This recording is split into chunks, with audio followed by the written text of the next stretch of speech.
Oke, selamat pagi, bertemu kembali dengan saya Eko Aris dari program studi Mekatronika Fakultas Vokasi Universitas Sanata Dharma Yogyakarta. Nah, hari ini kita akan ngobrol santai, diskusi tentang mekatronika. Ya, tentunya nanti diskusi kita akan diawali dengan studi kasus. Nah, kita nantinya akan fokus di dalam sistem mekatronika kita yang sudah pelajari di sini. Kita akan fokus di output yang ada, gitu ya. Nah, di mana dengan adanya output yang di sini kita punya 3 pilihan, ada elektrik, ada pneumatik, ada hidrolik, sehingga kita punya fleksibilitas di situ dalam menentukan untuk kasus kita mana yang sesuai antara pneumatik, hidrolik atau elektrik untuk aktuator atau untuk output yang memberikan, yang memindahkan, yang menggerakkan sistem kita. Oke, nah mari kita diskusi bersama.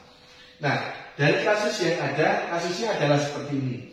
Ini ada satu box, kotak gitu ya.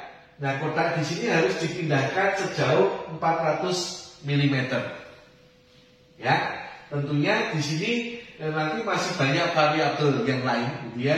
Katakanlah kotaknya itu terbuat dari apa, gitu ya, kardus, kayu atau kotak besi, gitu ya, atau aluminium, ya, seperti itu.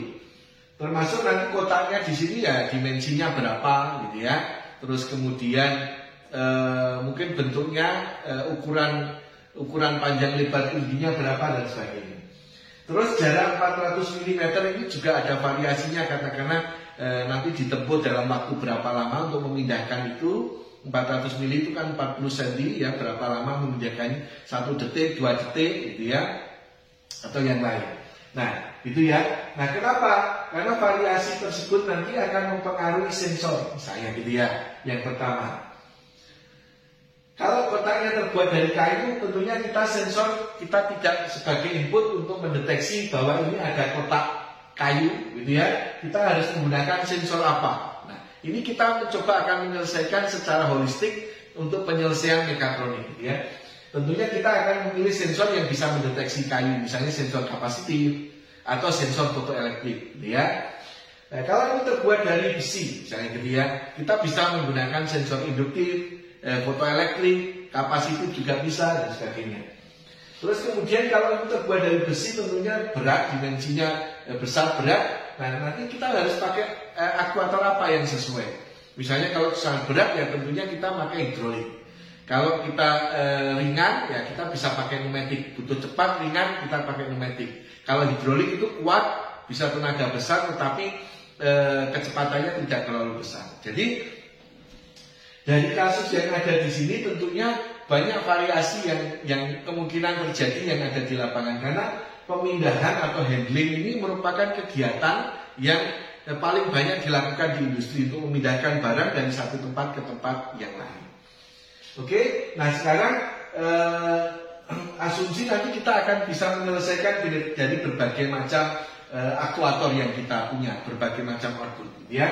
Nah, tentunya kita penyelesaiannya kalau ini secara mekatronik, berarti kan penyelesaiannya secara mekanik, sistemnya nanti seperti apa, terus elektrik seperti apa, gitu ya, terus kemudian programnya seperti apa, ya, karena di dalam sistem mekatronik kan ada mekaniknya, ada elektroniknya, kemudian ada kendalinya, kemudian kendalinya berbasis PLC. Maka di sini kita pakai PLC atau berbasis digital, gitu ya.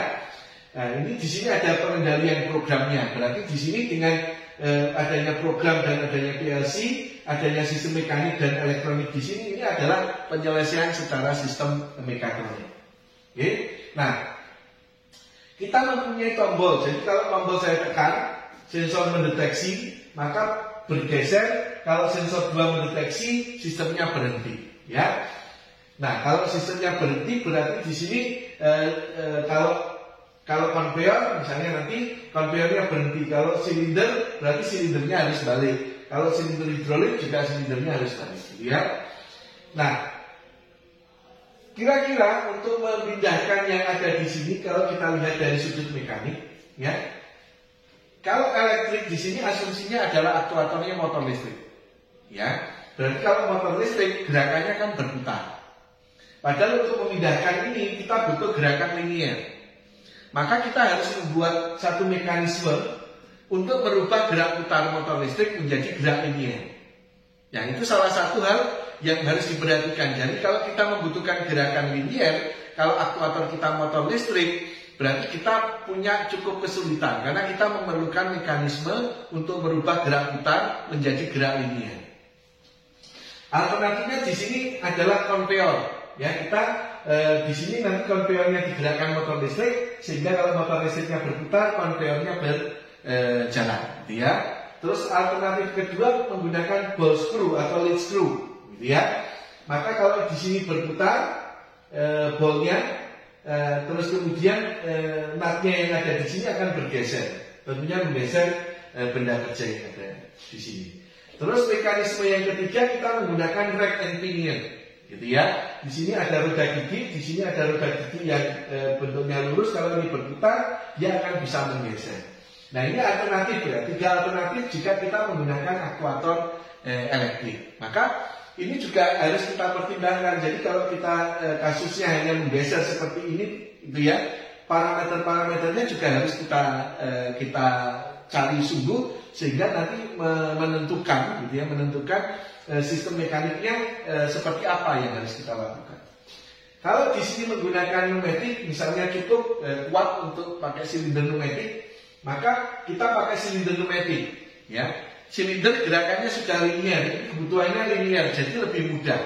Jadi kalau sistem elektropneumatik itu bagusnya adalah dia mempunyai aktuator yang gerakannya linear, sehingga kalau kita membutuhkan gerak linear akan lebih mudah.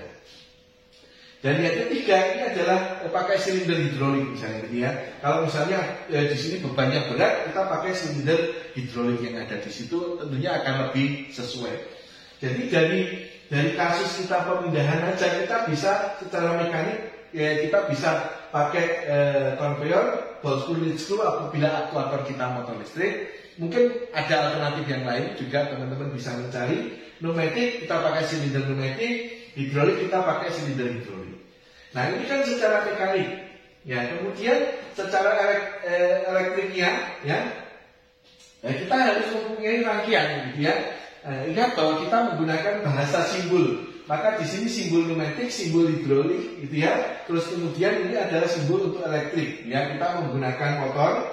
Jadi kita kalau menggunakan motor, ini kita rangkaiannya untuk menjalankan motor. Kemudian ini adalah rangkaiannya elektropneumatiknya untuk menggerakkan silinder maju mundur. Nanti tergantung jika Y1-nya aktif, maka ini valve-nya menggeser sehingga silindernya maju. Kalau Y1-nya mati, maka valve-nya balik karena ada spring, maka silindernya akan mundur. Demikian pula yang hidrolik. Ini ada bedanya, kalau segitiganya tidak ada arsilannya, maka ini adalah sistem pneumatik. Kalau ada arsilannya, sistem hidrolik. Kalau di sini udara dibuang keluar, kalau di sini oli itu dikembalikan lagi ke tangki. Ya, ini ada sistem pengamanan untuk pressure valve untuk menjaga supaya tekanan yang ada di dalam sistem tidak melebihi kemampuan sistem. Jadi kita harus menggambarkan juga di sini rangkaian elektropneumatik, elektrohidrolik, ya, rangkaian elektrik untuk dayanya, yang ini untuk penggeraknya, untuk dayanya. Kemudian kita juga harus menggambarkan wiring diagram kita untuk input-output PLC. Kita punya tombol dan punya 2 sensor, ya, kita gambarkan di sini. Nah, kita juga harus tahu sensornya kalau ada yang PNP, ada NPN, wiringnya seperti apa. Di sini karena PNP kabelnya negatif, karena PNP outputnya adalah positif. Terus kemudian outputnya yang ada di sini, ini saya hubungkan ke relay K1, karena nanti kita untuk mengaktifkan motor listrik, maka kita pakai relay untuk drivernya, ya. Kita pakai relay untuk drivernya, karena arusnya besar. Kalau langsung dihubungkan ke PLC, maka ini akan merusak output PLC kita. Maka ini menghubungkan relay, kemudian relay di sini, kalau di sini aktif, maka motornya akan berputar. Ya, karena ini motor ini, rangkaian ini nanti akan berguna untuk sistem mekanik yang ada di sini. Ya, nah programnya seperti apa? Jadi ini ada tombol dan juga benda dideteksi oleh sensor 1, maka 100.00 ini aktif, ya. Motornya maju, ya, motornya berputar. Kalau menyentuh sensor 2, maka di sini, maka sistemnya ini 100 akan mati, sehingga ini mati, motornya berhenti. Ya, jadi lengkap mekaniknya. Anda bisa punya 3 pilihan di situ. Yang tentunya alternatifnya masih banyak lagi. Nah, terus kemudian rangkaian dayanya, terus kemudian rangkaian kendalinya dan juga programnya. Nah, di sini kalau misalnya kita tidak menggunakan relay yang ada di sini, kita menggunakan solenoid, maka di sini harus digambarkan simbol dari solenoidnya. Ya, ini adalah simbol dari solenoidnya. Ini kita kasih nama Y1 misalnya gitu ya. Maka kalau solenoidnya ini aktif, maka menggeser ruang. Ini aktif, misalnya pakai yang hidrolik, ini aktif, menggeser ruangan sehingga silindernya maju.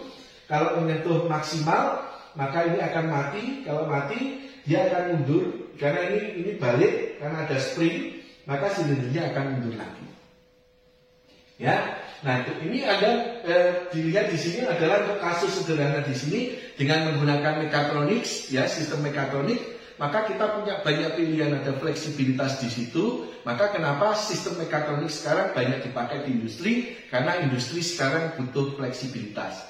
Demikian yang bisa saya sampaikan diskusi kita hari ini tentang bagaimana kasus untuk menyelesaikan itu dengan pilihan aktuator bisa pneumatik, hidrolik maupun elektrik. Semoga bermanfaat. Terima kasih.